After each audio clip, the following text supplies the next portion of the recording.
Les queríamos dar la bienvenida a todas las personas aquí presentes, desde el Colegio de Médicos Veterinarios de la provincia de Santa Fe, especialmente a la subcomisión de animales de compañía, que son las personas que organizaron estas jornadas en el mes de agosto.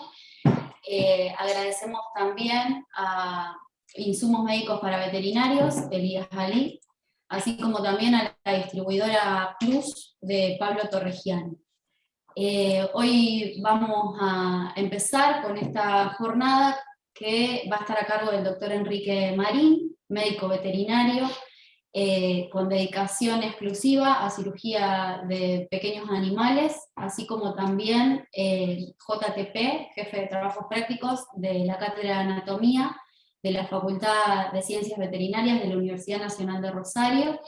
Actualmente está formando parte y representando al claustro de graduados y graduadas de nuestra institución, y también es escritor y autor del libro Endonautas, y es un filósofo introspectivo. Nuevamente les damos la bienvenida, gracias por participar. Esta jornada va a darse a lo largo del mes de agosto, van a ser 4 en total, y a las personas que vayan a participar, al finalizar va a haber algunos sorteos, así que bueno, no se pierdan el resto de las jornadas que van a estar el 12 de agosto, homeopatía veterinaria, a cargo de la doctora Andrea Marzota, el 19 de agosto, familia multiespecie y pandemia, el impacto del confinamiento en el vínculo humano-animal, a cargo del doctor Marcos Díaz Videla, y el cierre con introducción al cannabis medicinal en veterinaria, Grupo Vetra de la ciudad de Rosario, el 26 de agosto. Así que bueno, bienvenido Enrique. Muy buenas noches, muchísimas gracias por acompañarnos. Y bueno, derecho al tema, la inteligencia emocional aplicada a nuestra profesión.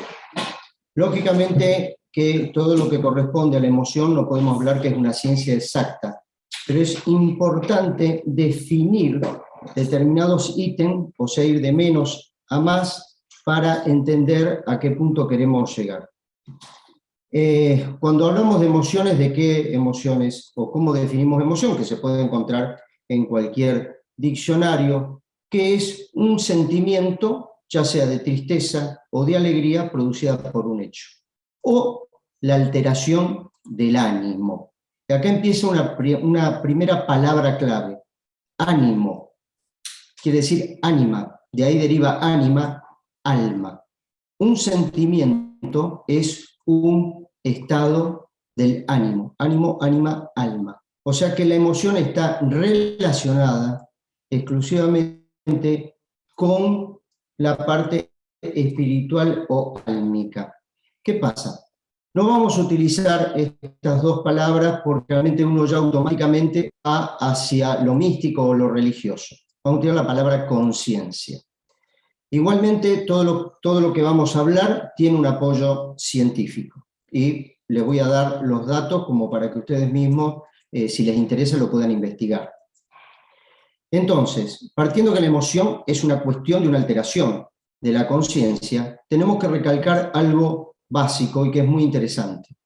Nosotros somos seres emocionales, no somos seres racionales. Claro, alguno dirá, ¿cómo? Yo soy un ser racional.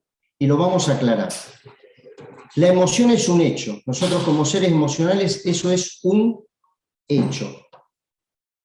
En cambio, la razón es una posibilidad, no es un hecho. La razón se adquiere a través de la educación que nos toque, de la cultura, de la política, de la economía donde vivamos. Eso va a ser nuestra capacidad de llegar a razonar, si podemos llegar a ser razonables. En cambio, la emoción es un hecho para todos, sí o sí, más allá de la razón, o la carga de inteligencia intelectual que podamos tener y demás. Cuando se nos muere un ser querido, da lo mismo ser un premio Nobel en literatura o en medicina que ser un analfabeto. El dolor es exactamente el mismo. El sentimiento de frustración o de enamoramiento o de envidia, de celos, es para todos iguales, más allá del intelecto. Entonces, todo ser vivo inclusive son seres emocionales. Y después la capacidad de razonar es una posibilidad, incluso en muchos individuos muy remota. Fíjense que nosotros podemos comer una vaca y sin embargo para los indios es algo irracional. Cantidad de costumbres que nosotros tenemos para otras culturas puede ser irracional y viceversa. O sea que la razón es una cuestión que se adquiere, no que se tiene naturalmente. Si nosotros, por ejemplo, al nacer a una persona se la deja abandonada en un bosque o en cualquier otro lugar, si sobrevive y va a ser criada por animales, que ha sucedido, bueno, evidentemente esa persona no va a razonar, pero va a tener las emociones correspondientes, como cualquier otro. No la podrá explicar y transcribir en palabras, pero sí en sensaciones. ¿Qué sucede? Eso sería, para resumir un poco, lo que significa la emoción. Pero ¿cómo entramos de lleno? El primer paso para el desarrollo de la inteligencia emocional es la inteligencia intrapersonal. ¿Qué significa la inteligencia intrapersonal? Es la capacidad de conocerse mediante el autoanálisis. Es llegar a conocerse mediante el autoanálisis. Podemos tener herramientas externas como la psicología o cualquier tipo de terapia que nos ayude, la lectura, la preparación, sí, pero llega un momento que esa intimidad de autoanalizarse es única e irrepetible. Nadie más puede entrar en esa intimidad de conciencia, más que nosotros mismos. Ahora bien, ¿quién analiza? ¿Quién realmente analiza? Porque aquí tenemos que tener en cuenta, y en lo cual yo me apoyo, que nosotros no somos seres humanos que podemos pasar por una experiencia de conciencia plena, sino exactamente al revés. Somos conciencia que estamos pasando por una experiencia humana. Lo que es humano es la experiencia. Si yo quiero tener, por ejemplo, una experiencia submarina, ¿sí?, voy a necesitar un traje de buzo, para tener esa experiencia submarina. Pero jamás me voy a creer que soy un pez, por eso. Tengo un traje, el cual este vehículo me permite tener experiencias como si fuera un pez. Este traje se rompe por accidente, por viejo, por lo que sea, me lo tengo que sacar e ir al lugar donde corresponde. Justamente, metafóricamente, aquí sucede lo mismo. Para tener una experiencia humana necesito yo como conciencia un vehículo que podemos llamarlo mente-cuerpo, psicofísico, psicosomático, como lo quieran llamar. Un cuerpo y una mente, es nuestro vehículo. Y dirán, ¿pero cómo? La mente, la conciencia, la mente no es la conciencia no es la mente. Y aquí me remito a la ciencia. Pueden investigar, leer al doctor Pim Van Lommel, suena así, es suizo, cardiólogo, especialista en emergencias y demás, que hizo el primer estudio prospectivo sobre la continuación de la conciencia en pacientes muertos clínicamente, donde ya el cerebro no tenía oxígeno, no recibía sangre, y las pruebas objetivas de que la conciencia continúa. Lógicamente, cada concepto que yo vierto es una charla aparte, pero quiero dejar las pautas, incluso que despertarles la curiosidad de investigar esto. Pim Van Lommel, con un equipo con metodología científica, descubrieron que la conciencia continúa más allá de la mente y, por supuesto, del cuerpo. Porque mente y cuerpo son una sola unidad. Está muy bien dicho que el cuerpo es la parte externa de la mente y la mente es la parte interna del cuerpo. No puede escapar, lo que afecta a la mente afecta al cuerpo y viceversa. Si no, fíjense, cualquier tipo de pensamiento negativo que uno tenga, o no negativo, positivo, va a tener un impacto en el cuerpo directamente. Entonces, la inteligencia intrapersonal nos brinda el autoconocimiento, que es un arma poderosísima, poderosísima. Somos conciencia, que justamente la conciencia, nosotros como conciencia, somos el analista, y analizamos a quién. Los griegos, para actuar, usaban máscaras, unas máscaras con diferentes registros de emociones. A estas máscaras se las llama personas, de ahí viene personalidad. Persona significa máscara, del griego. Nosotros utilizamos máscaras continuamente, que no significa que sean falsas, pero son las necesarias para tener experiencia humana. La primera máscara que nos ponemos es la de hija, la de hijo, ¿sí? Y así sucesivamente, la de amigo, la de esposo, esposa, etcétera, etcétera, etcétera, etcétera. Porque, si ustedes lo pueden percibir, no tienen la misma forma de ser, por decirlo así, con sus padres, que con sus amigos, con etcétera, etcétera. Vamos cumpliendo roles. Y la inteligencia intrapersonal y el desarrollo de la inteligencia intrapersonal permite analizar esos roles de una forma tan íntima, que allí no puede llegar nadie.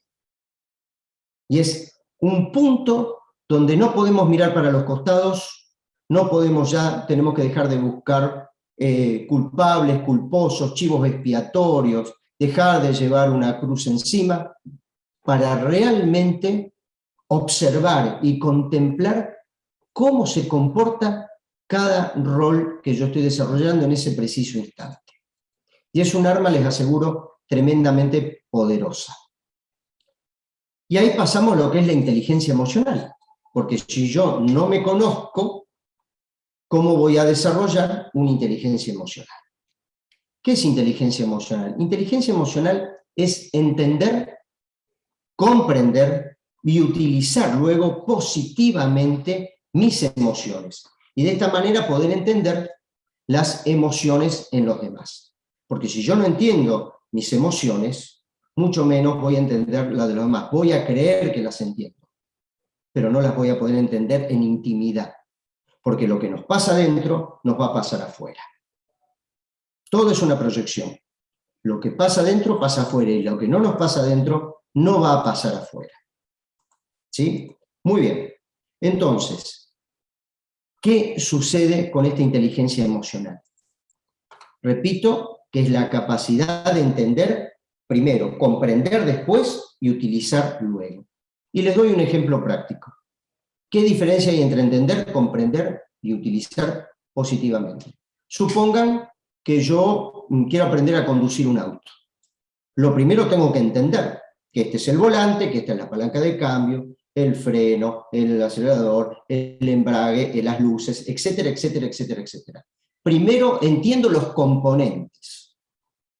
¿Sí? Una vez que entendí los componentes, que no confundo la palanca de cambio con el volante, ni con ningún pedal, lo tengo claro, empieza la comprensión. La comprensión es la integración de lo que entendí. Lógicamente, ¿qué sucede al principio? Saco el auto a los trompicones, ¿sí? Incluso con mucho miedo, se frena, me equivoco, etcétera, etcétera. Pero en la práctica voy incorporando ese entendimiento y empiezo a comprender. En el instante que ya lo integré, puedo utilizar el vehículo positivamente. Esto es exactamente lo mismo. Primero tengo que entender. ¿Y cómo entiendo y comprendo y luego utilizo o integro? Mediante la aceptación, el desapego y el perdón. Y vamos a explicarlo, porque parece también la palabra perdón algo religioso o edulcorado. Para nada. Es fundamental, incluso para, por supuesto, la vida personal y la profesional. ¿Qué significa aceptar? Significa entender que las cosas que se presentaron son como son. No significa ni resignar, ni rendirse, ni tirar la toalla. Significa parar las excusas y decir, esta situación es así. Y como me conozco, me autoanalizo, conozco mis emociones, conozco si son emociones de envidia, si son emociones de solidaridad, etcétera, etcétera. Pero cuando una situación se da, la aceptación es dejar de llorar de alguna manera y decir, esto es así. Porque si yo no acepto, no cambio. La aceptación es el primer eslabón para el gran cambio. Si yo no acepto, no estoy aceptando que a mí mi pareja me maltrata, no voy a cambiar. Si no acepto que estoy limitado profesionalmente para determinadas especialidades de la profesión, tengo que aceptar que estoy limitado, lo cual me va a ser el trampolín para prepararme en esa área, si queremos hablar de lo profesional. Y así sucesivamente. ¿Qué es desapegarse? Desapegarse significa perder el miedo a perder. Acá empieza la libertad. Como con la aceptación empieza el cambio, con el desapego empieza la libertad. Que desapego no significa que no me importa el otro, ya lo vamos a ver. Fíjense, perder el miedo a perder. Y no hablo del miedo fisiológico porque es un miedo que nos cuida, ¿sí? Estoy descartando el miedo que nos protege. Estoy hablando del otro miedo, el miedo que nos impuso el condicionamiento social, en la búsqueda eterna de la seguridad, que no existe. Entonces, yo ya estoy parado de una forma completamente diferente. Si yo acepto que mi veterinaria, por ejemplo, en esta zona no trabaja como yo quiero que trabaje, no tengo miedo a perder lo que hice, porque tengo toda la energía, la confianza, porque me conozco, esa fe interna, fe significa confianza, que a mi entender es mucho más importante que la religiosa, esa fe interior, esa verdadera fe que realmente que es la que funciona, y no tengo miedo. Lógicamente que voy a tener inquietud, pero el valor no es no tener inquietud, vamos a llamar el miedo fisiológico inquietud, es hacer a pesar de ese miedo fisiológico de un cambio. Y por último, perdonar. Perdonar no es nada correspondiente a los santos, per significa calidad de, donar, calidad de dar. Y curioso, viene de la economía. Eso sucede cuando, no recuerdo en qué fecha se empezó a tomar esta palabra, es cuando el acreedor libera al deudor, valga la redundancia, de su deuda. O sea, es liberar. ¿Qué significa básicamente perdonar? Que junto con el desapego es la libertad, es recordar sin dolor. Cuando ustedes quieren saber si perdonaron o se han perdonado, es muy sencillo. Si el recuerdo le produce dolor, significa que está vivo, que no lo han podido convertir en experiencia. No existe una experiencia negativa, existen vivencias negativas o positivas. Recuerden que psicológicamente estamos en un mundo dual, alto, bajo, gordo, flaco, feo, lindo, lo que sea. Entonces, si yo puedo convertir la vivencia en experiencia, es todo ganancia. Como dijo alguien, a veces se gana, a veces se aprende. Es aprendizaje. La experiencia es convertir una vivencia en una comprensión y utilizarla. O una habilidad a través de la repetición. Eso es experiencia.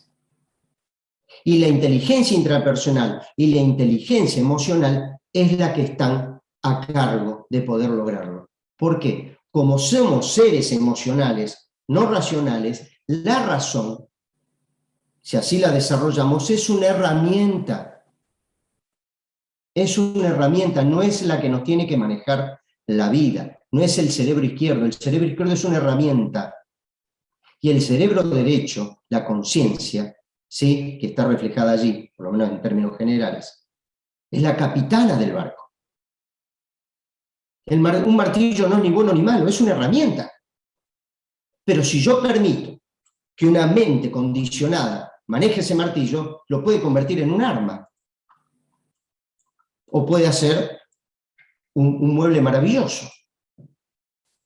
La mente, el cuerpo, es una herramienta, que lógicamente el condicionamiento hace que esta mente y este cuerpo, como dije con la metáfora de la experiencia submarina, cree que está a cargo.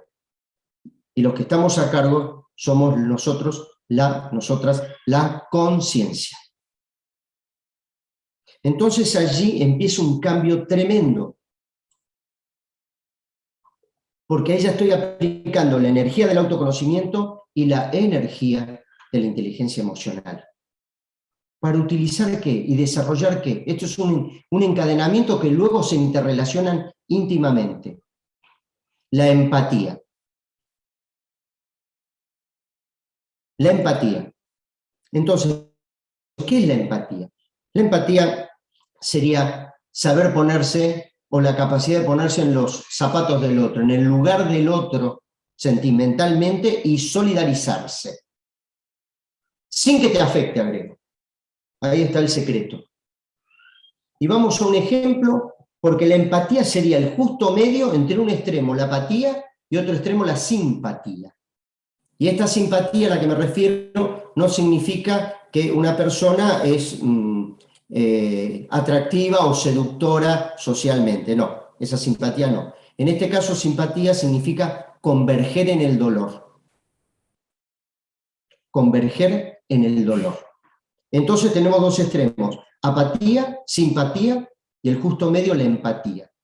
Vamos a un ejemplo, porque me gustan mucho las metáforas. Imagínense que una persona se está ahogando, ¿sí? Pasa un nadador apático. La otra está a los gritos, y este apático le pasa por al lado, ni lo toca, y le dice, bueno, ¿qué va a hacer? Todos nos vamos a morir. Y sigue. O ni siquiera le dice eso, sigue. Un apático. ¿Qué pasa con esta persona? Puede llegar a ahogarse. Pasa el simpático, o la simpática. Lógicamente lo ve, se desespera en la misma proporción, se abraza, ¿y qué sucede si una persona que se está ahogando se abraza a otra? Se terminan ahogando los dos.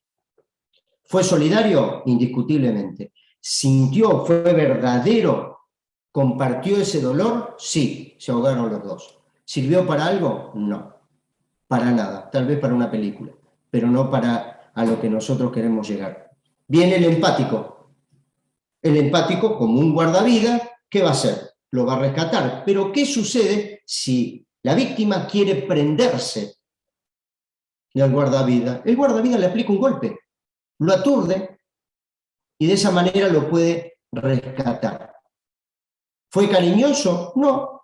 ¿Fue solidario? Sí, pero también se cubrió él. Lo saca a la orilla, hace la reanimación, lo salva y cada pajarito a su nido. Lógicamente que hay adrenalina, está lo que tiene que estar, pero en ningún momento la afección lo ahogó. Y hay muchos ejemplos de la vida real donde mucha gente se nos cuelga y uno lo permite. Parejas, hijos, padres, etcétera, socios, etcétera, etcétera. Clientes. El cliente que no quiere pagar, que pide fiado, eso es uno que se está ahogando y se te cuelga. Que lo vamos a ver. Vamos a dar algunas técnicas de aplicación de inteligencia emocional en situaciones que yo sé que todos pasamos o hemos pasado. Entonces, ¿qué queda? Hablamos de la inteligencia intrapersonal, de la inteligencia emocional, de la empatía, pero queda algo que amalgama y atraviesa absolutamente todo. Una inteligencia también íntima como la intrapersonal que se llama intuición. Y nadie le hace caso. Hablo, toda esta charla lógicamente es en general, por supuesto. La intuición. ¿Qué significa la intuición? Es saber algo instantáneamente sin usar la razón. Y te la canta clarísimo, tan claro, que como estamos educados e informados, no formados, estamos informados, porque toda la educación va al cerebro izquierdo, no estamos educados emocionalmente, no le hacemos caso. ¿Y quién no dijo alguna vez una frase? ¿Para qué le firmé la garantía? ¿Para qué se la firmé si yo sabía que esta persona a mí me iba a clavar? ¿Sí o no? Sí. ¿Para qué salgo otra vez con este tipo de personas? Otra vez formé el mismo noviazgo, la misma pareja, etcétera, etcétera, etcétera, etcétera. Y caemos, y caemos, y caemos. ¿Quién es la intuición? ¿Quién avisa? La conciencia. La conciencia superior, que es tan sabia, que ni siquiera tiene que hablar. Te mande un mensaje de comodidad o incomodidad, de bienestar o malestar, nada más. Ustedes imagínense, y esto lo tienen todos los seres vivos, todos. No se me ofendan los humanos, pero lo tienen todos. Y la utilizan mucho mejor que nosotros. Porque ni siquiera una bacteria se inmola sola en un antibiótico. El medicamento la tiene que capturar, si no corre. ¿Quién en verano no ha visto alguna cucaracha en su casa? Usted imagínense que abren la puerta, llegan, prenden la luz y hay una fila de cucarachitas esperando que usted las pise. Y van una por una a poner la cabeza. ¿Ustedes se imaginan eso? Incoherente. ¿Qué le pasa a esta cucaracha? ¿Está loca? No existe. Ningún animal va a hacer eso. Ningún ser va a hacer eso. ¿Qué hacen las cucarachas? Corren. ¿Por qué? Lo pueden llamar instinto, también llámenlo como quieran, pero van a buscar bienestar, porque cuando se prendió la luz y vieron semejantes zapatos, salen corriendo buscando su bienestar. No se van a quedar en la fila. El humano sí. Curiosamente, va al trabajo que no quiere, vuelve a la casa que tal vez que no quiere, está con la gente que no quiere, gana lo que no quiere, exactamente, y así hasta el fin de sus días. Por no utilizar la inteligencia emocional. Porque la inteligencia intelectual o racional, que está a cargo de la mente, y el yo de esa mente la podemos llamar ego, es un yo absolutamente falso, que nos va a llevar a la búsqueda total de la seguridad. Cree que la seguridad es para siempre. La seguridad sentimental, económica, física. No acepta la muerte, no acepta nada. No acepta el dolor, que es por pérdidas. Y si hay una verdad absoluta, una de las verdades absolutas es que en esta vida hay dolor por pérdidas. No acepta la incertidumbre, es otra verdad absoluta.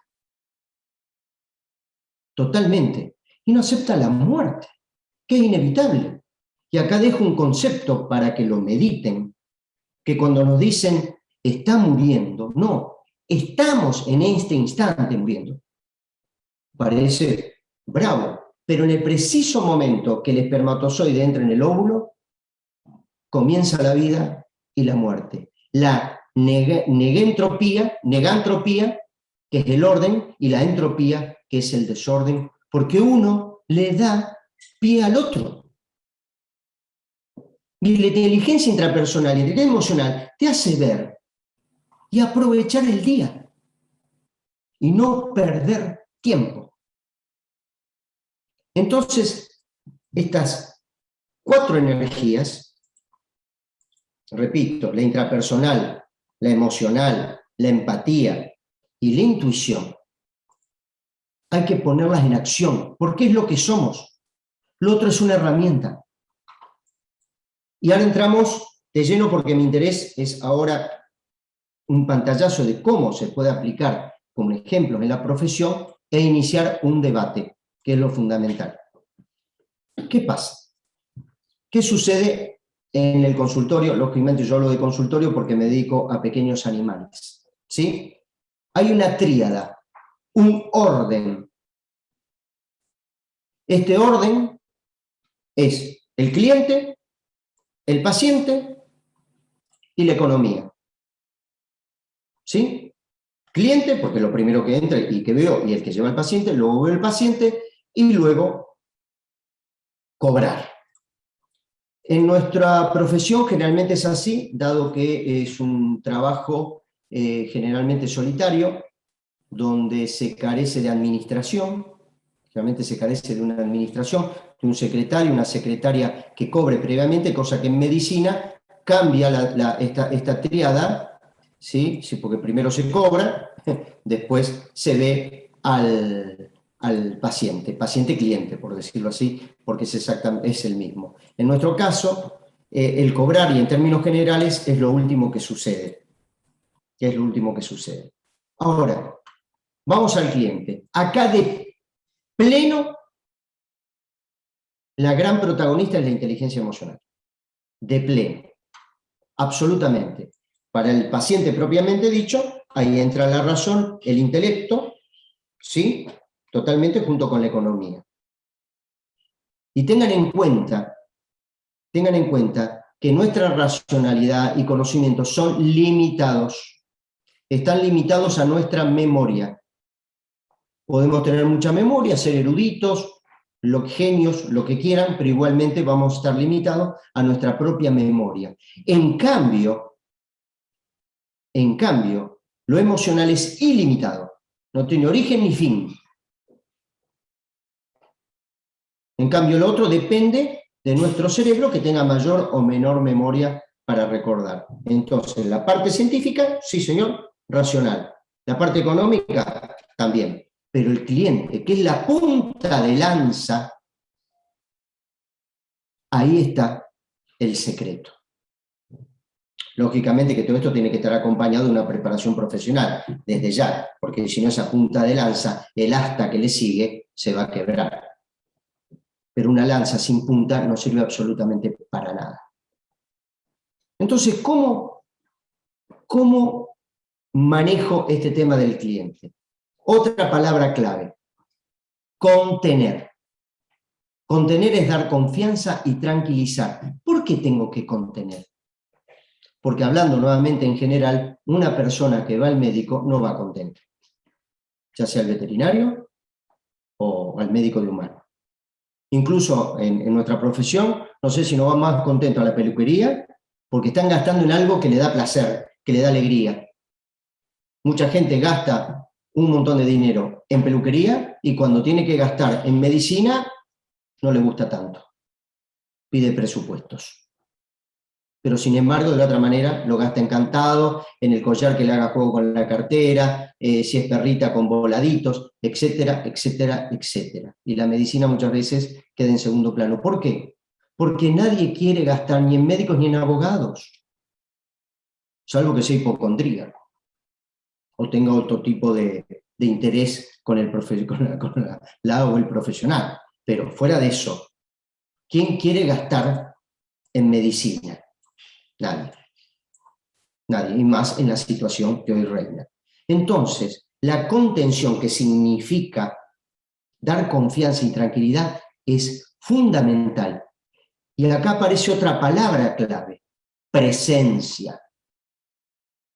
Presencia significa dar existencia, poner mi existencia y proyectarlo, en este caso, ante el cliente, que es el que nos va a pagar. ¿Qué significa esta presencia y cómo la podemos dividir? En una cuestión física y en una cuestión psicoemocional. ¿Qué es la presencia física? ¿Qué es lo primero que un cliente observa? De entrada, la veterinaria, la fachada. ¿Por qué es tan importante la presencia y tenerla en cuenta? Porque ¿qué habla de uno? ¿Qué habla de un profesional? Y lógicamente también en la vida privada. Todo, nada escapa a una proyección de uno mismo. Entonces, lo primero que va a ver la instalación, va a entrar. ¿Dónde entró? ¿Un lugar que está higiénico? ¿Está ordenado? ¿Qué ve? ¿Un almacén? ¿Ve medicina por algún lado? ¿Ve una organización de lo que es el almacén y de lo que es la medicina? Entonces, la primera presencia es del edificio, de la instalación. ¿Estoy cómodo? ¿Estoy incómodo? ¿Hay olor? ¿Mal olor? ¿Buen olor? ¿Hay un lugar donde yo pueda observar y relajarme? ¿Me pueden ofrecer alguna bebida? ¿Algo? Yo hablo en general, por supuesto. Después vamos a debatirlo.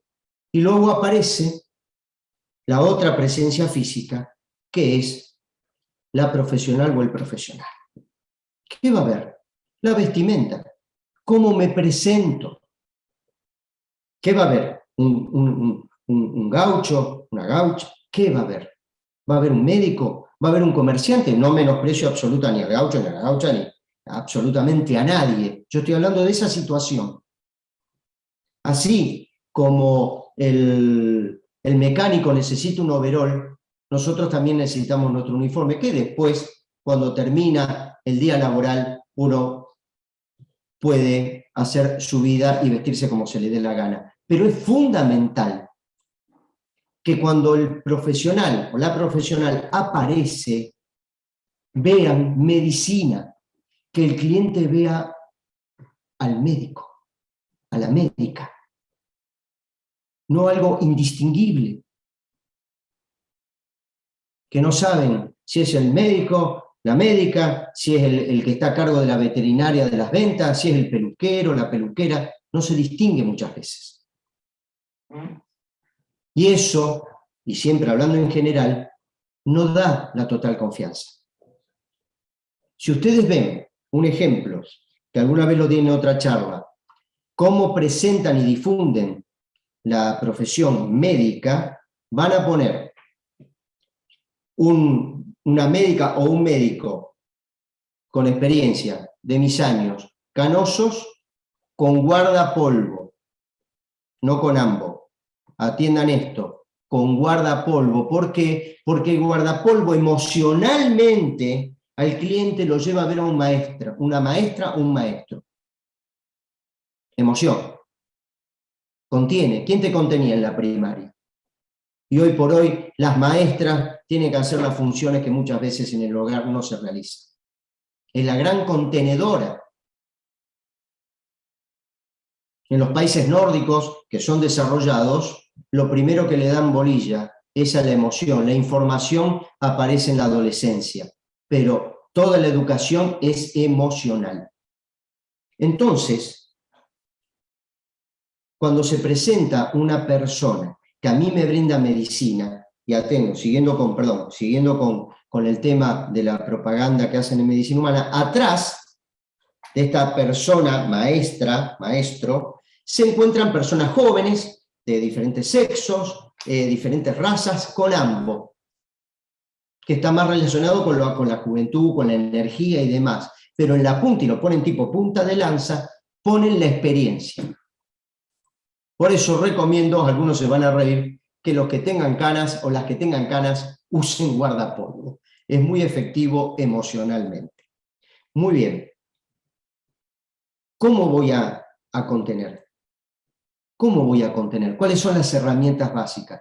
El primer sentido que tenemos, el que más utilizamos de entrada, es justamente el visual. Van a ver la veterinaria, van a ver las instalaciones y luego nos van a ver a nosotros. Pero después, la gran protagonista es la escucha. Pueden leer sobre escucha activa, es interesantísimo, que es poner la intención y la atención de entender y comprender lo que me está hablando. Y la inteligencia emocional, aquel que diga, no, pero yo no tengo esa inteligencia, se aprende, se entrena. ¿Por qué? Porque la tiene. Nada más que está tapado absolutamente por el condicionamiento. Entonces allí, esa contención, esa escucha, porque hay que ver también qué tipo de instalaciones tenemos y cómo se pueden arreglar para escuchar, porque cuando ustedes vean que entra una persona, sobre todo mayor, con un perrito anciano y con una carpetita abajo del brazo, prepárense porque le va a hablar desde el día que nació. Y lleva un registro absoluto de toda su vida. Y esa persona hay que escucharlo. Yo tuve hace poco una charla con una colega recién recibida y que decía, no quiero que me hablen, hace domicilios, y me comentaba que no quería que le hable la gente, quería que le mande todo por WhatsApp, y después que en el domicilio hablaría. Y ahí intervine. La gente que quiere que le escuche, que no quiere tanto WhatsApp, es la gente posiblemente de 50 años para arriba, que son los que pagan más. Son los que realmente tienen la posibilidad económica para afrontar determinados gastos.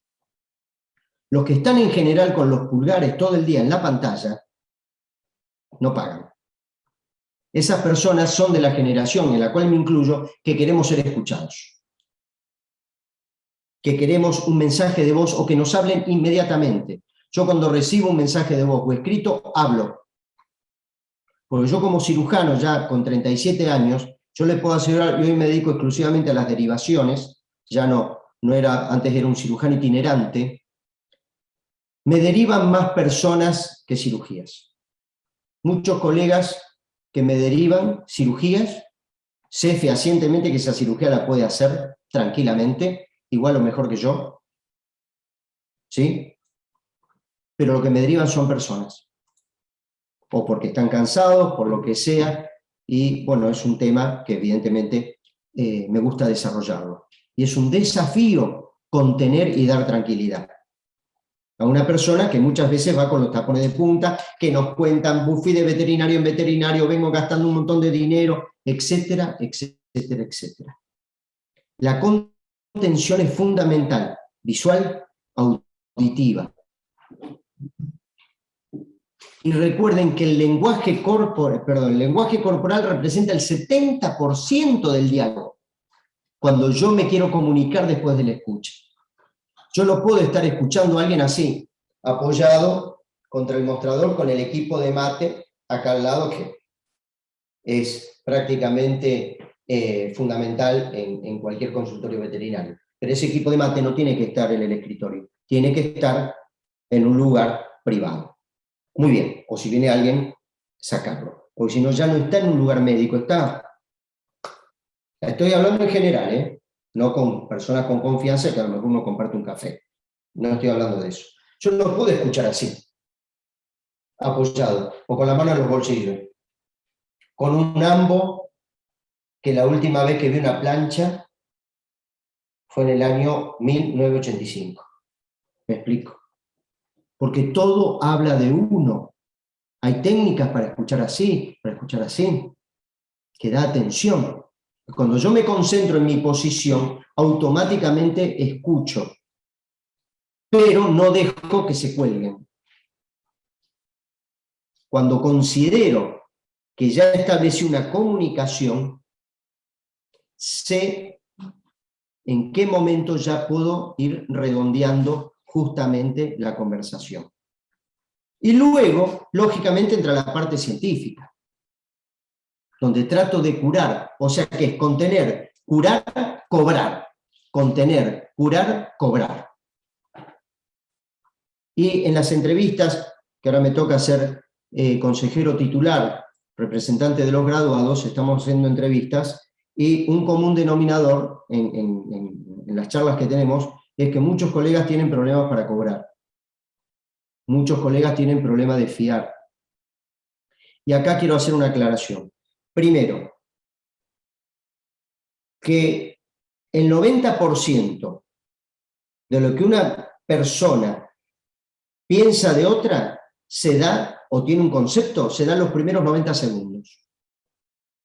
Así dice la PNL, la programación neurolingüística, que a una persona uno brinda un juicio de esa persona, el 90% de esa persona, en los primeros 90 segundos.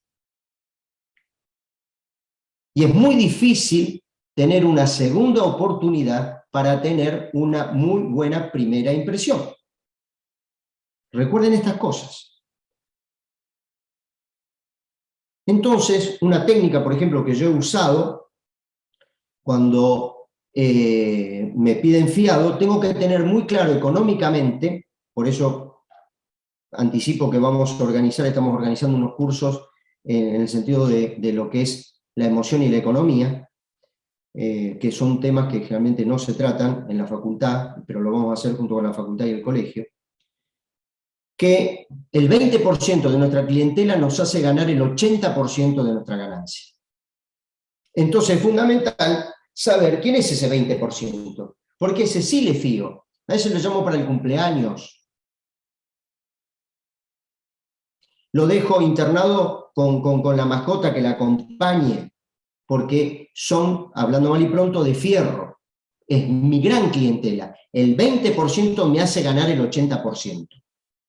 Pero Cuando no pertenece al 20%, y eso es economía, eso es el razonamiento aplicado a la economía y al trabajo para entender, saber quién es ese 20%, ahí entra la intuición.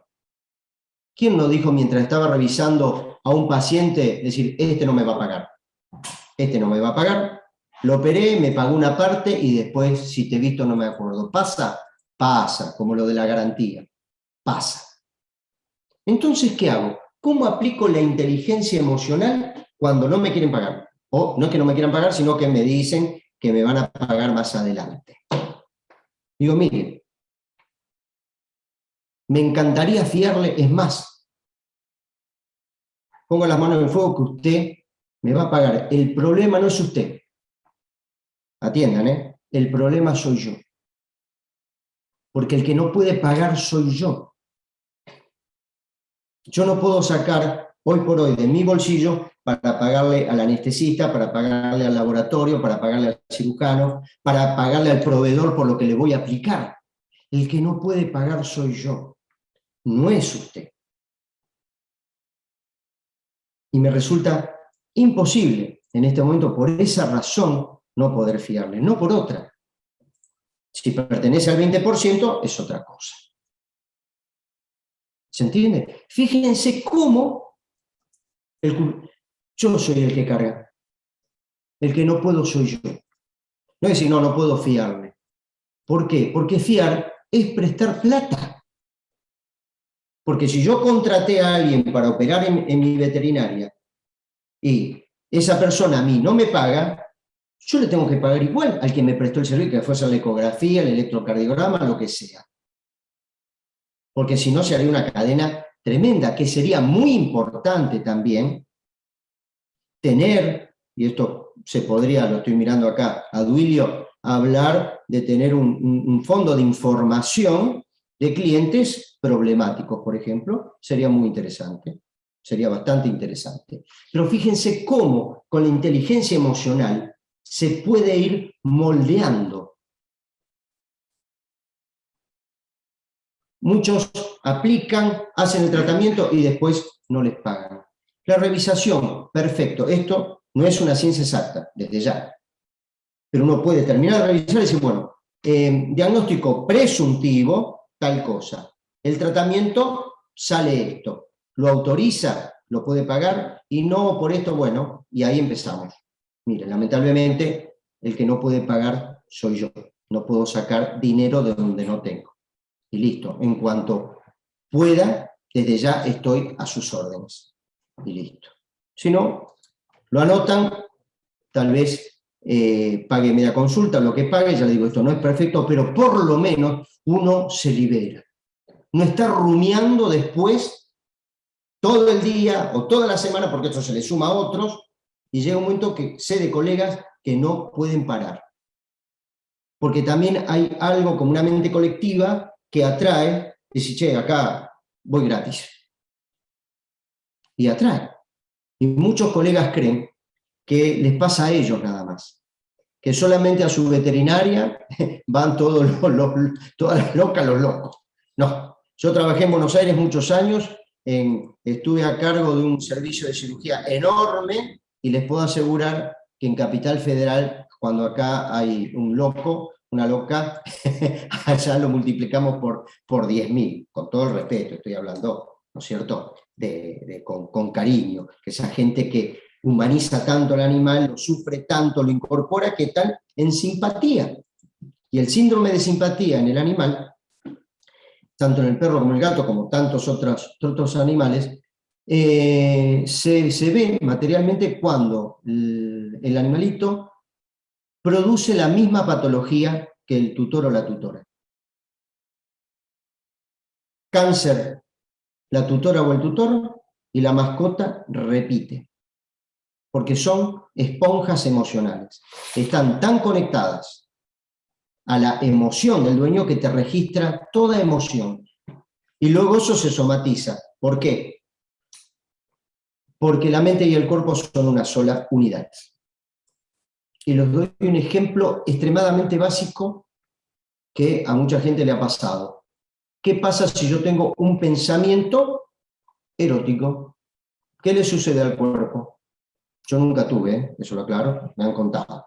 Pero, ¿qué pasa si yo tengo un pensamiento erótico? ¿Qué le pasa al cuerpo? Imagínense que yo soy un extraterrestre, vengo y le digo, ¿qué le pasa al cuerpo? No sé. Estoy haciendo el amor, pero, y si acá no hay nadie, no sé, acá están en esa situación, y el cuerpo responde. De esa misma manera ocurre para todo.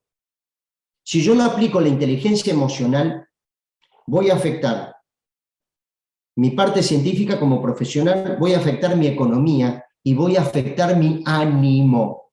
¿Y qué va a suceder? Lo voy a terminar proyectando a mi vida íntima, a mi vida familiar o donde sea. Muy bien. Esto es un panorama general porque, como ven, cada punto que he tratado es por una charla individual. Y soy un defensor del entrenamiento emocional. La filosofía introspectiva justamente es eso, es el amor por conocerse a sí mismo, que no tiene nada que ver con el ego. Yo creo, bueno, sería interesante comenzar el debate. Soy Cuilio, acá, doctora. Bueno, hay algunas preguntas que aparecieron en el chat. Muy bien. Así que, si te parece, arrancamos. Sí. ¿Cómo consideras que afectó la pandemia en esto de las relaciones interpersonales? Bueno, afectó y muchísimo, porque nosotros somos animales de relación, sí o sí. Y hablo de las relaciones verdaderas porque hay relaciones por conveniencia. Hay relaciones que son por conveniencia. Esas las descarto, porque no son verdaderas. Son necesarias, pero no son verdaderas. Hablo de la relación íntima donde esas personas con las cuales yo no me pude contactar son yo mismo con distinto cuero. Como decía don Atahualpa Yupanqui, un amigo es uno mismo con distinto cuero. Eso lo trasladamos a toda nuestra gente que forma, de alguna manera, nuestros cariños, sea quien sea. Al cortar eso, dejo de ser yo mismo. Porque esa parte de mí que está proyectada en esa persona o en esas personas, pierdo el contacto, me pierdo a mí también. Me pierdo a mí. Y el que se pierde, lógicamente, ¿quién se hiere? El ánimo. Y el ánimo se sabe directamente, y luego le puedo pasar datos de premios Nobel que han trabajado en esto, va directamente al cuerpo. Directamente al cuerpo. ¿Por qué? Porque todas las personas que perdieron el contacto con sus verdaderos amores, lo único que hicieron es hacerle trabajar en forma tremenda a las glándulas suprarrenales. Era adrenalina, noradrenalina pura. Y estas hormonas están destinadas para salvarnos la vida. Cuando hay un momento crítico podemos hacer 3 cosas que nuestro cerebro reptil nos marca. Puede ser física o psicológicamente. Pelear, correr o paralizarse. Pues yo ahora tomo un cuchillo y te amenazo, lo más seguro que puedo hacer esas 3 cosas. O te quedas paralizado porque si yo tengo donde sale este loco. Otra salir corriendo y otra que nos trencemos en una pelea. Entonces, hay una pelea interna. ¿Y qué sucede? Físicamente, y lo digo básicamente, no hay sangre en el corazón, no hay sangre en el cerebro, no hay sangre en el intestino. Se deja de producir serotonina, una cantidad de sustancias, y está totalmente comprobado que la emoción crea la biología y no es al revés. ¿Qué producimos cuando estamos enamorados? Con un estado de felicidad. Oxitocina, endorfinas, cuando uno corre, el deporte y demás. Pero cuando uno está enamorado, oxitocina. Si fuéramos máquinas biológicas, por eso esta charla para los biologistas exclusivos, porque creen que somos máquinas biológicas, electrobiológicas, no va a funcionar mucho. Si fuéramos máquinas biológicas, si yo al enamorarme produzco oxitocina, si yo me inyectaría oxitocina, me enamoraría. Si yo ahora tomo un aerosol de oxitocina, le digo que no están en el mercado, no se maten, que no está, y y la Rocío, acá la colega, con oxitocina, y me Rocío y yo nos tendríamos que enamorar. ¿Va a pasar eso? No. Capaz que estaría un poquito más contento, nos reiríamos más, no sé qué pasaría sinceramente, pero no creo que nos podamos enamorar para nada. Porque el ojo no hace la mirada. Y recuerdo esto, esta pregunta vino bien, que lo que nosotros atendemos, que hacemos pequeños, es sentimientos.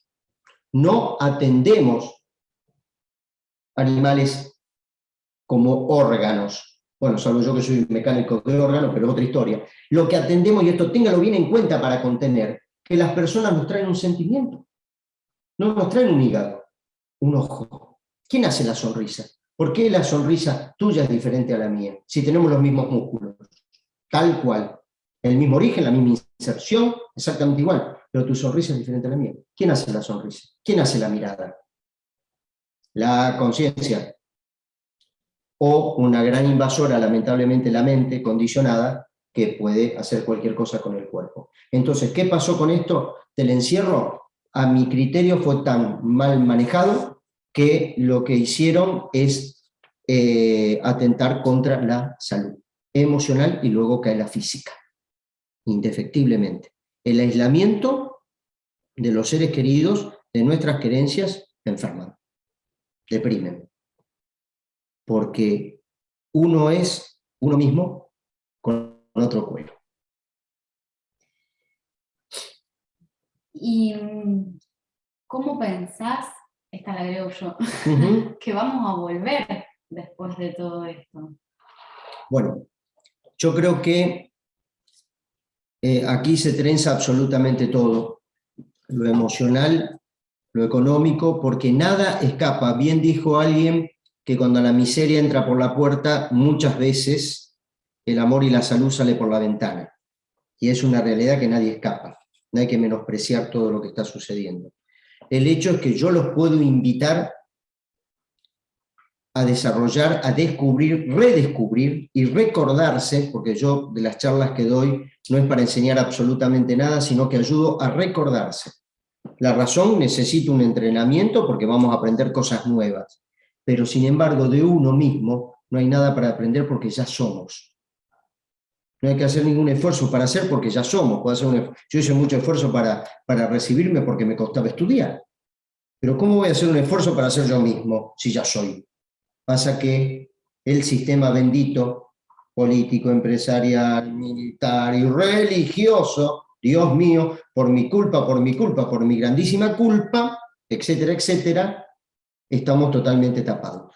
Y esto fue un tiro de gracia. Yo lo que invitaría a la gente a entrenarse y recordarse y desarrollar eso que tienen allí oculto, como una lucecita que está, y redescubrirla. En mi caso, yo utilicé la meditación, pero desde un punto de vista de la neurociencia.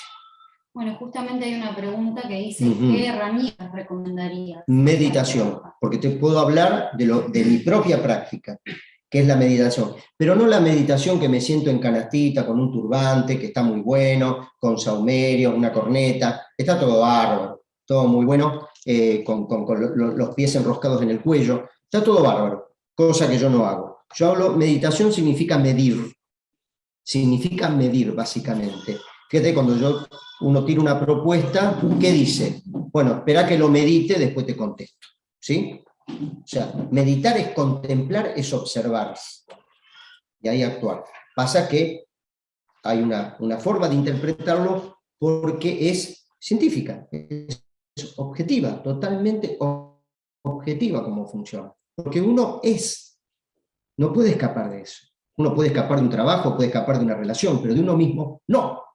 Y la meditación, e incluso le digo más, investiguen los telómeros, que son como unos capuchones que tienen los cromosomas, que están relacionados con la carcinogénesis y con la vejez.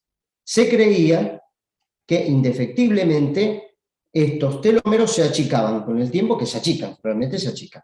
Yo me achico un montón. Entonces, se ríe la doctora. Estos telómeros se van achicando. ¿Qué descubrió? No recuerdo el nombre, lo tengo escrito en mi libro, pero lo pueden googlear tranquilamente.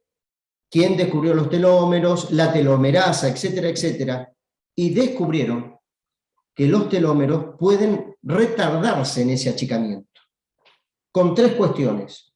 La que va a la cabeza, premios Nobel, 3 premios Nobel. Lo que va a la cabeza es la meditación. Descubrieron que los meditadores, esos telómeros, por la edad que tenían, no estaban en proporción, por ejemplo, a los occidentales. Por otro lado, el ejercicio físico, fundamental. Y por otro lado, la comida. Y yo puedo resumir 3 leyes que son tremendamente básicas, que va a ayudar muchísimo a salir de esto. Una, que estaba en un panteón de los griegos, que decía, conócete a ti mismo y nada en exceso, no de nadar, pues ya lo vamos para el otro lado, nada en exceso, o sea, de todo, pero tranquilo. Y yo le agrego, no le hagas a los demás y a la naturaleza lo que no querés que te hagan a vos. Si estas 3 leyes se cumplieran, no necesitaríamos, los abogados no tendrían trabajo. Entonces, ¿por qué no cumplir la 1? Lo que va a liberar a estas personas de este encierro y de la tragedia de no poder ver a sus seres queridos y ver morir a sus seres queridos, que eso fue atroz, y políticamente sabemos lo que ha pasado tras bambalinas, y eso peor todavía. Eso te vas a liberar conociéndote y renaciendo, porque ¿para qué es el dolor? El dolor es un partero para renacer.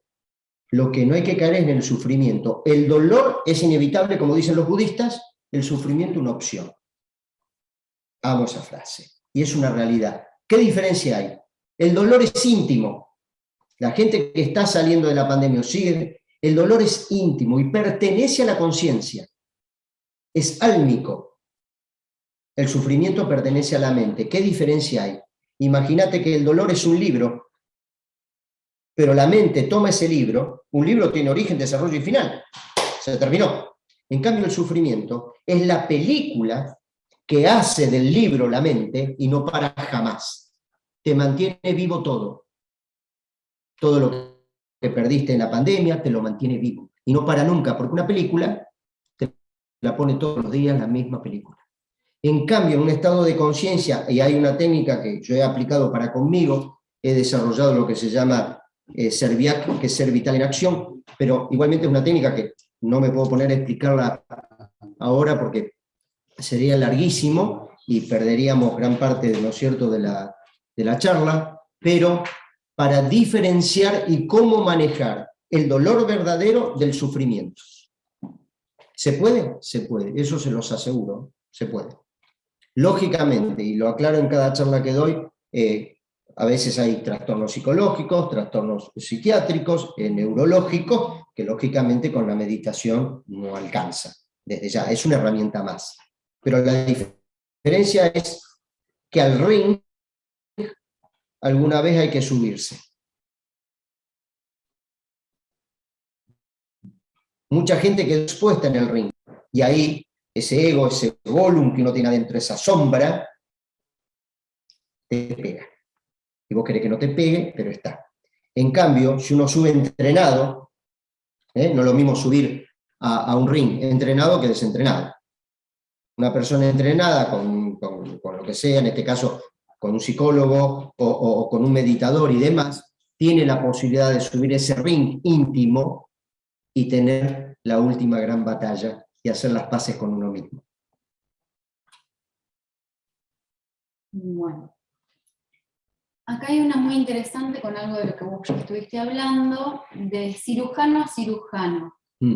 Soy Juan Pablo, pregunta, ¿qué pasa cuando por un periodo X vemos mismos cuadros clínicos en pacientes y luego desaparecen? ¿Atraemos eso como aprendizaje? Es decir, recibe el paciente y después... Yo entiendo que durante un periodo recibe varios pacientes con una patología similar. ¿Lo atraemos a eso? No necesariamente. No lo veo que lo atraigamos en general. Todo depende de la relación que tengamos muchas veces con con el dueño, con el tutor o la tutora, a veces puede pasar, pero ¿qué sucede? También una cuestión estadística, no nos vayamos todo a lo energético, también una cuestión estadística. Hoy por hoy, los perros, los gatos, predomina abdomen, patas, fundamentalmente, abdomen, tórax prácticamente no se toca, por eso también una casuística general de que la mayoría de las cirugías, si uno dice son OVH, tumores de mama, me explico, si estás a la noche, ¿qué vas a operar? Torsiones de estómago y se dan. A lo mejor la pregunta no la interpreto del todo bien, pero no hay que irse tampoco por las ramas, ¿sí? De lo intuitivo o de lo no científico. Hay una estadística, ya te digo, si más se opera, lo que más se opera es abdomen, ¿cuántas parálisis de laringe uno opera por semana? ¿Cuántos lóbulos hepáticos, cuántos lóbulos pulmonares saca por semana? Prácticamente el tórax no existe, que es otra charla. Esto es una charla a nivel profesional. ¿Por qué no existe el tórax? En Buenos Aires están haciendo neurocirugías, ya están operando cerebros. ¿Me explico? O sea que también en esa pregunta muchas cosas se dan por la carencia también de diagnóstico y de acceso a otras posibles cirugías. Porque si hay algo que hoy todavía sucede es la todología, que son profesores de todo y maestros de nada. Eso es un problema que va pasando, lógicamente. Cuando yo me recibí era una necesidad de ser todólogo porque ni siquiera uno tenía dónde ir a entrenarse. Pero hoy sí, hay lugares para entrenarse y el todólogo se convierte en un clínico especialista, que es otra cosa. Entonces van a aparecer más otro caudal de cirugías, más heterogeneidad en el tipo de cirugía. Bien.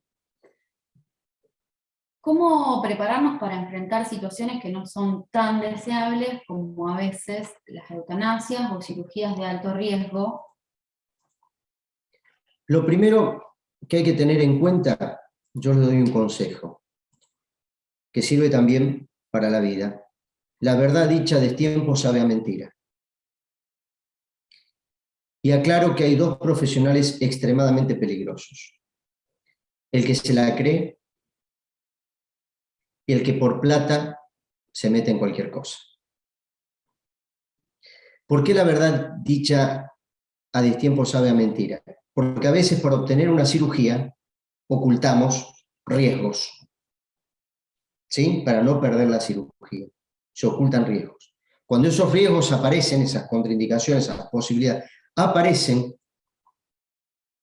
¿era verdad que podían aparecer? Sí, pero al decirlas a destiempo, van a escuchar una frase y si haber sabido no lo operaba.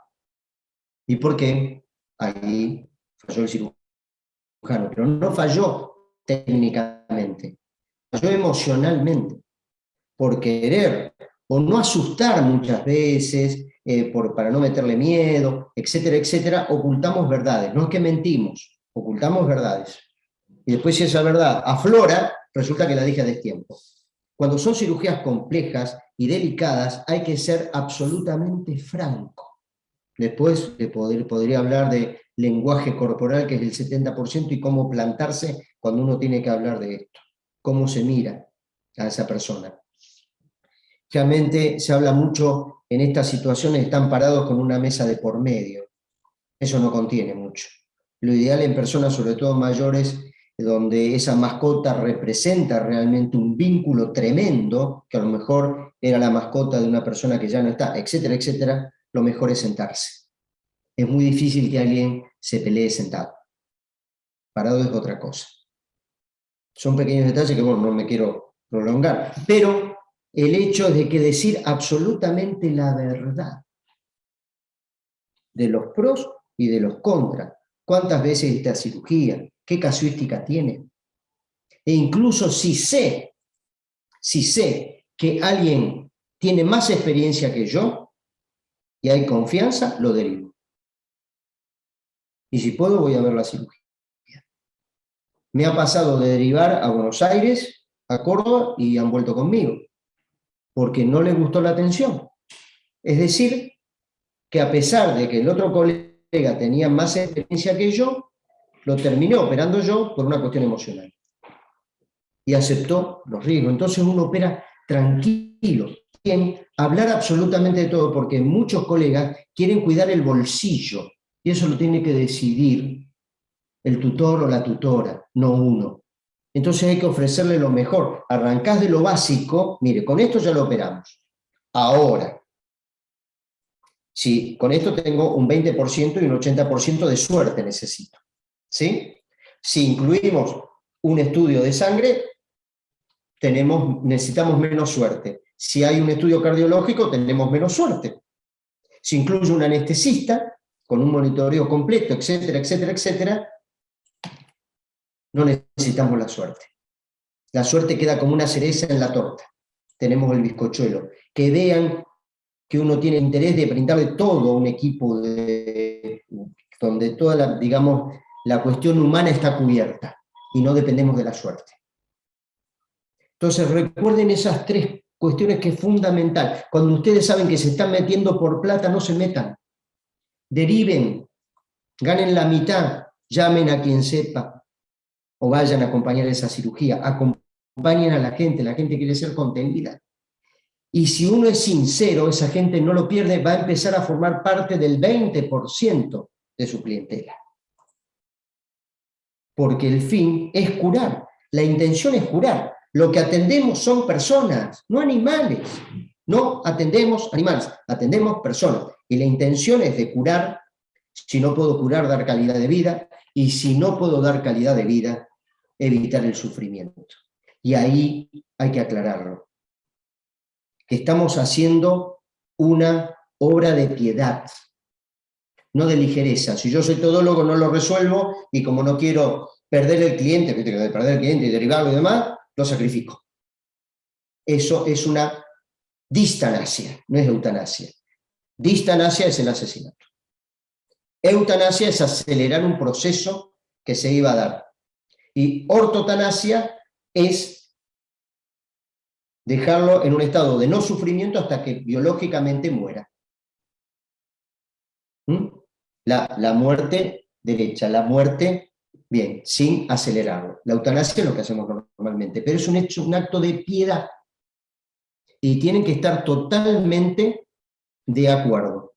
Tienen que estar totalmente de acuerdo.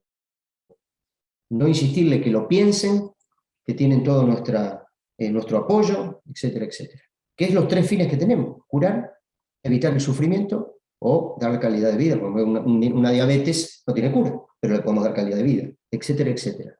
Y el que se la cree tiene un gran problema. Porque no acepta, es una persona que no acepta el que se la cree. No acepta que se puede equivocar, no acepta que... Porque equivocarse es una cosa, todos nos podemos equivocar. Otra cosa es ser negligente.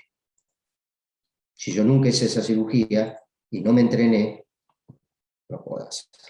Porque Marín no falla, que no va a fallar. Como dice ustedes, me han dicho, sí, yo soy el mejor de la cuadra. Después de ahí, porque no hay otro, hasta ahí estoy seguro, de la cuadra, imbatible. Pero, ¿qué hacemos? Hay que ser sincero. Y eso vuelve. Eso vuelve. Bueno, acá quedan dos preguntas. ¿Cómo hacemos con los tutores que nos hablan y nos cuentan todo sobre ellos durante la semiología o cuando ocultamos, por ejemplo? ¿De qué forma les decimos que no los podemos estar escuchando en ese momento?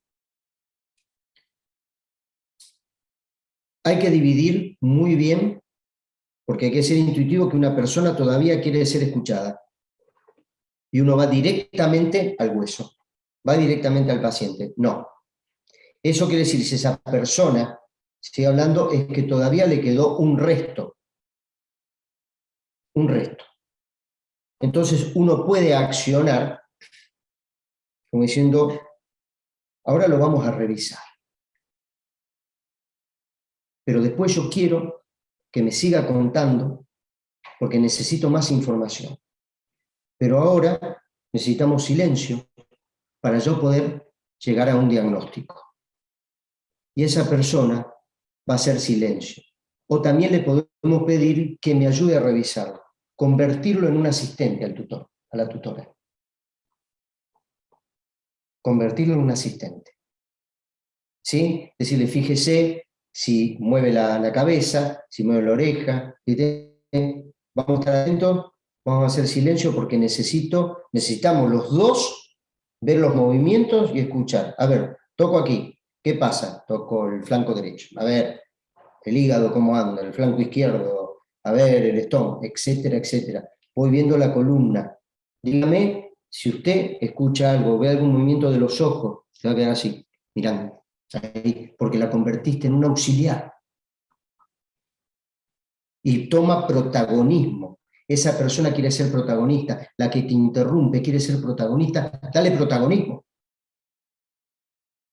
Dale protagonismo. Tengo un montón de anécdotas que no vienen al caso, porque tendríamos que estar todos reunidos con los que nos están escuchando, con alguna comida de por medio, porque cosas muy risueñas también que me han pasado. Pero que le dé protagonismo, y se va a callar. Y se va a callar. Bueno, otra colega transmite cómo se encuentra desvalorizado nuestro trabajo en la lucha diaria, del costo que por ahí tienen los insumos, como la ropita, los pretales, en contraposición con la consulta médica. ¿Cómo nos valoramos?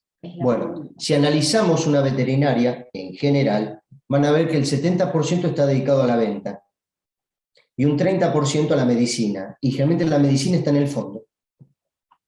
Está totalmente menospreciada, está en el fondo. Porque lo importante es la peluquería, lo importante. Entonces, una persona que entra a una peluquería, a una marroquinería, a un almacén, porque se vende alimento, y sale el médico bañando una criatura, me explico, y después le corta el pelo al abuelo, y en la misma mesa le atiende el parto, ¿me entendés? Y le pone la vacuna antivariólica a la criatura, yo salgo corriendo. Entonces, ¿qué sucede?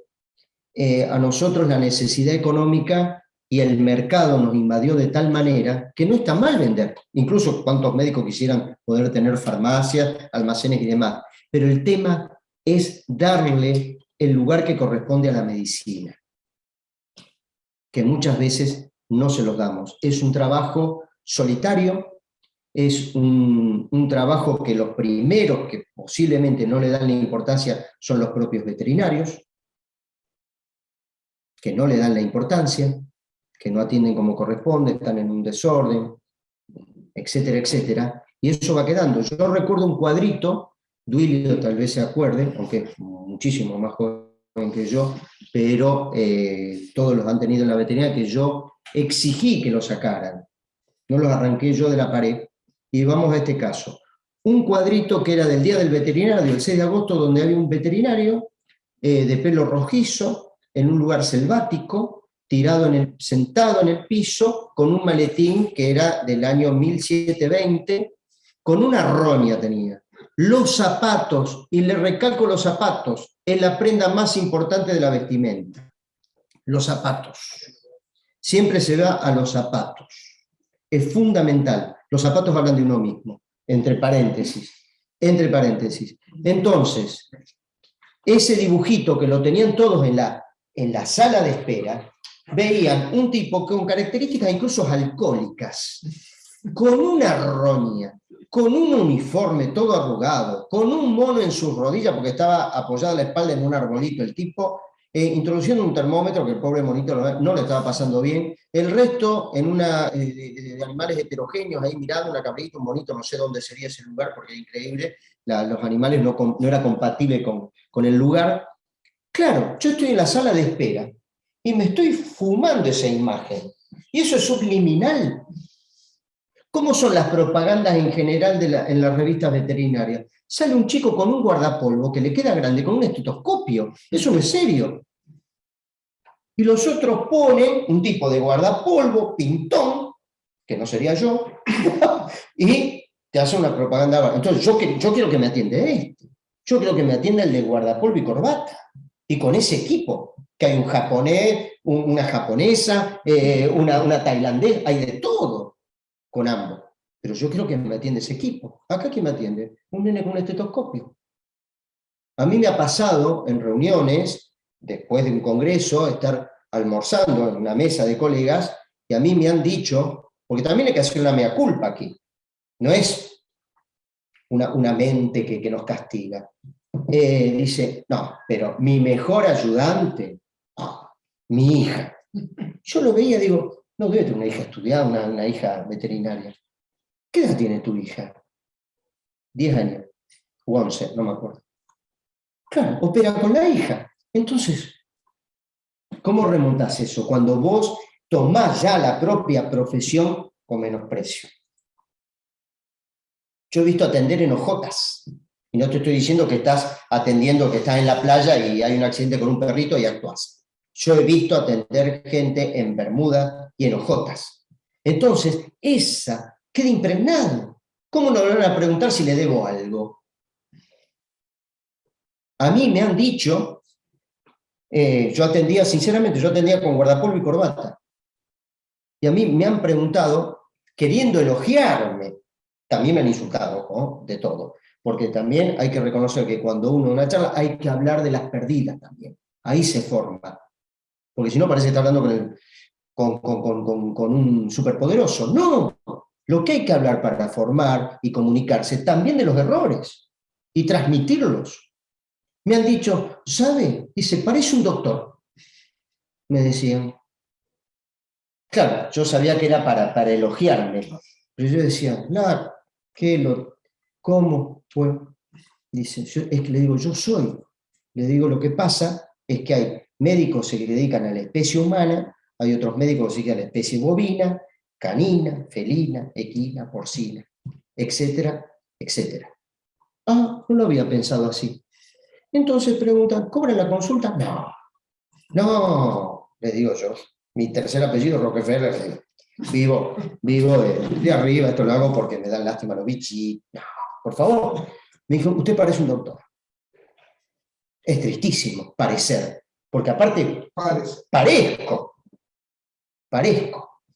Porque yo he visto en la mirada que abren la puerta y ven una imagen médica. Dice, ¿qué pasó? Como un amigo conocido, que era muy obvio, la vez que me ve, que hacía mucho que no me veía, me ve, abre y dice, uy, lo que me va a salir esto. Pero vamos. Yo quiero que me atienda ese equipo de personas que me contienen, y generalmente el que contiene tiene esa energía de amor, que no es el amor edulcorante. No. Amor es poner la conciencia en acción. Es la conciencia creativa, estudia y se prepara. Entonces, como dije, que la contención es la punta de lanza, el asta que le sigue a la lanza, que es la científica, va a estar preparada. Tanto para accionar como para limitarse. Es decir, hasta acá necesitamos. Ahora voy a hacer una cirugía de un tumor intranasal y lo vamos a compartir con los doctores Federico Damiani y Víctor Albornoz, mediante videolaparoscopía. Vamos a trabajar los tres en conjunto. Y lo compartimos. Cosa que yo digo, no, le abro la nariz yo solo, o me arreglo solo, tengo experiencia. No, ¿por qué si hay una forma mejor de hacerlo? ¿Por qué voy a abrir un estómago de entrada si puedo hacer una endoscopía? Con carrillo. ¿Por qué? Pero no le va a dar el cliente. No, porque el verdadero profesional, olvídense que va a robar algo. Dicen, ¿me va a robar el paciente? ¿Qué? Porque el verdadero profesional no le interesa quedarse con él, le interesa curar y que su colega sea un compañero. Y eso es emocional.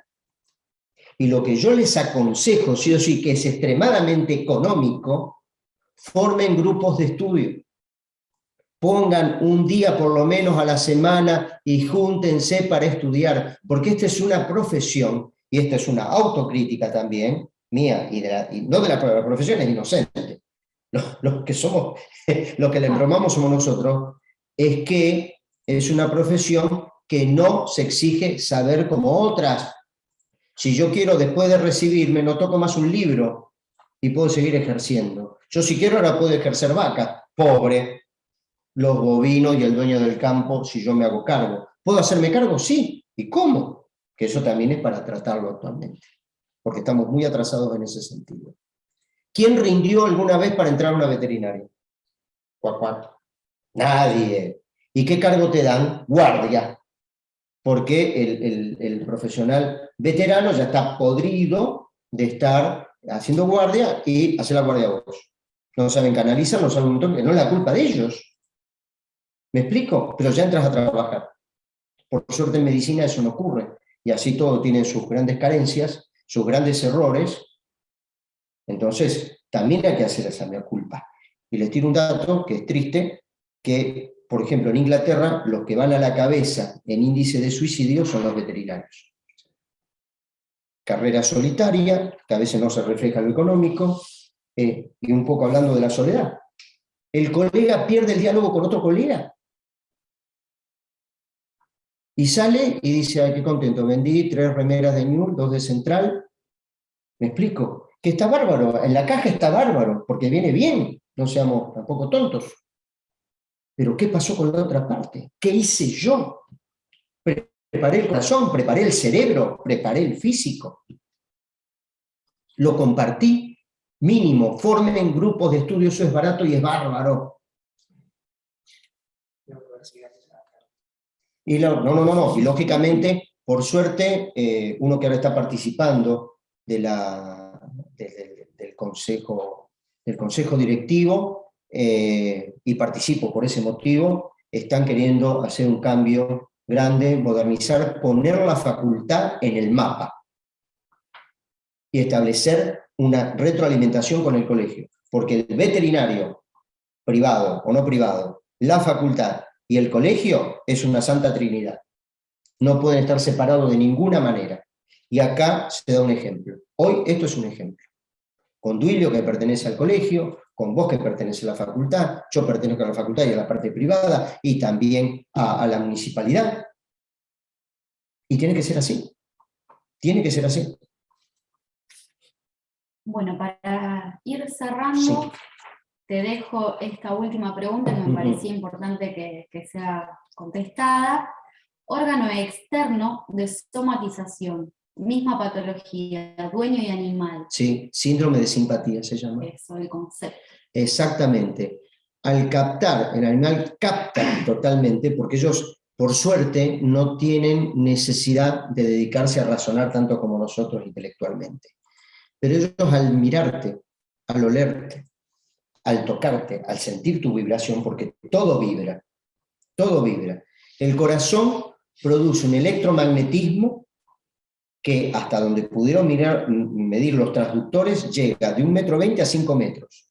Después, a partir de ahí, puede seguir. Es decir, lo que uno emana. El perro eso lo capta inmediatamente, porque está abierto a su intuición. Entonces, al captarlo, esa vibración vibra en consonancia, una vibración positiva o negativa, en el órgano correspondiente. Esto es científico. Yo he operado, me ha tocado tumores de tiroides y preguntarle a la familia, y eran los 4 tiroides. Los 4 componentes de la familia tenían problemas de tiroides. La perra, un ovejero alemán que no me olvido más, que lo operamos en lo de Raúl Blota, tiroides. Increíble, increíble. Tumor de mama, tumor, dice, bueno, pero ¿cuántas tienen tumores de mama? Sí, pero otra cosa es que se dé al poco tiempo de que lo presentó la dueña. Gastritis, gastritis. ¿Por qué? Porque todo órgano somos átomos. Esto es una charla también muy interesante cuando se descubrió que el átomo es 99,99% vacío. Ergo, todo lo que ves y tocas es 99,99% vacío. Entonces, ¿qué es la realidad? Es un vacío lleno de energía. Y esa energía vibra. Se hicieron pruebas y pueden buscar en YouTube Simática, que es la prueba que hicieron con material inorgánico como arena, sal, la ponen en una placa, a esa placa está conectada por un cable a ondas sonoras, y automáticamente, de acuerdo al tono que ponen, esa materia que era inorgánica, totalmente desorganizada, se organiza. formando figuras espectaculares. Busquen cimática. Va a salir una plancha, tipo ahí poniéndole, le van dando diferentes tonos y eso crea vida, crea un orden, un orden. Lo han hecho con almidón y al ponerle la vibración correspondiente empieza a elevarse como un gusano. Ahí está. Bien, acá lo estamos buscando. Bueno, está a mis espaldas. Entonces, todo es vibración, sí o sí. No es magia, no es mística, no es nada. Es ciencia pura. Todo vibra. Todo vibra. Si capta esa vibración de ese órgano, que lo capta,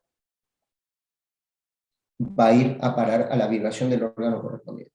Epigenética aplicada. Eso es la epigenética también. Cuando, sobre todo pueden leer Bruce Lipton, la biología de la creencia, que explica que se descubrió que el cerebro de la célula no es el núcleo, como siempre se creyó. El núcleo sería la gónada. El cerebro de la célula está en la membrana, llena con miles de millones de receptores. Y de acuerdo a lo que toca en esa membrana, se va a comportar la célula. ¿Sí? Si yo ahora te insulto, vos te vas a comportar de una manera. Si te elogio, te vas a comportar de otra y así sucesivamente. ¿Y qué sucede? ¿Por qué las drogas actúan en el organismo? Porque tienen los receptores determinados. Pero esos receptores ya los tenían. O sea que nuestro propio organismo genera esas drogas para curarnos. ¿Cuándo? Una al cannabis. Cuando hay una alteración en la producción de una hormona, por ejemplo la serotonina, lógicamente la célula no recibe serotonina y no va a tener el estímulo correspondiente. Pero ¿quién genera adrenalina o serotonina? La emoción. La emoción crea la biología y no al revés. Lógicamente, luego llega un momento que es como el huevo y la gallina. ¿Me explico? Si yo me sigo deprimiendo, aumento la patología física. Luego, si la parte física llega a niveles supremos, ya sigue sola. Ya llega un momento que es como empujar un auto cuesta abajo, llega un momento que agarra una inercia que no lo podés parar. Desde ya, si lo seguimos castigando, llega un momento que el cuerpo y la mente se autodestruyen. ¿Pero por qué le dieron el castigo suficiente? Es otra charla. Bueno, Enrique, ha sido un placer enorme. Bueno, no, el placer es mío. Ojalá que sirva como herramienta. Y está mi teléfono, se pueden comunicar conmigo, no hay ningún problema. Y yo lo que lo pueda asesorar, desde ya, encantado. Bueno, rompemos un poco la... Pero sí, por favor. Bueno, muchísimas gracias. No, para nada. Buena la charla. Pero porque estamos alejados de las emociones, porque parece que la emoción solamente es para el arte, me explico, la psicología, la solidaridad, el voluntariado en los hospitales. No. La inteligencia emocional es tremenda, es lo que somos. Somos seres emocionales, no racionales. Aplicado a la vida cotidiana. A la vida cotidiana, no escapa nadie de eso. No escapa nadie. Muchísimas gracias, bueno, la verdad que impecable. Bueno, se sostuvo la audiencia, se sostuvo. Si no se durmió nadie, bárbaro, me alegra mucho. Y no, bueno, yo lo único que quería era aprovechar la charla y aprovechar la audiencia para invitar a todos los colegas que quieran participar de la SAC, que es la Subcomisión de Animales de Compañía, que vamos a tener una reunión este sábado, acá en el colegio a las 6 de la tarde. Así que bueno, todos los que quieran participar y hacer del colegio una institución que nos contenga a todos y aplicar nuestra inteligencia emocional. Exactamente. Así que bueno, están todos invitados. Bueno. Si querés. Bueno, no, las palabras, la verdad que lo que veía un poco en el chat era de agradecimiento, de la necesidad de esta charla, así que se siga perpetuando. Creo que es un inicio, si bien es ahora para esta fecha puntual, pero para... Yo hago las órdenes del colegio, desde ya saben. Creo que esto hay que impulsarlo, no solamente por mí, sino con los profesionales que corresponda, y armarlo desde ya. Y yo repito, las órdenes, que me quiera llamar, charlamos individualmente, no tengo ningún problema.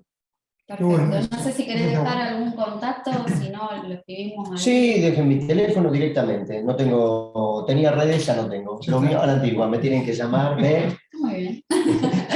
¿Cómo Bueno, o antes? sea que ¿Cómo antes? la contención emocional para los colegas también está. Totalmente. Muy bueno eso. Cuestión de llamarme. Y yo le voy a dar las herramientas que yo he trabajado. Perfecto. Pregúntame Más ni si menos. queda grabada la charla. Sí, queda grabada y se va a ver en el canal del colegio de YouTube. Así que síganlo y ahora en un ratito les ponemos de vuelta la propaganda. Y pasen el contacto mío y listo. Ahí Perfecto. está. Ahí Emiliano les está pasando el contacto por el chat. Así Bien. que bueno, nos encontramos. Las otras charlas. Sí, nos encontramos la semana próxima, el El próximo jueves. con la homeopatía veterinaria. Exactamente. Temazo. Es un temazo. Un temazo. Bueno, Muy bien. Ahí está. Ahí están todas las fechas. ahí está, el 12 de 8. Bueno, muchísimas gracias por participar a todos. Muchísimas gracias a ustedes. Muchísimas gracias al colegio y a la Subcomisión de Animales de Compañía.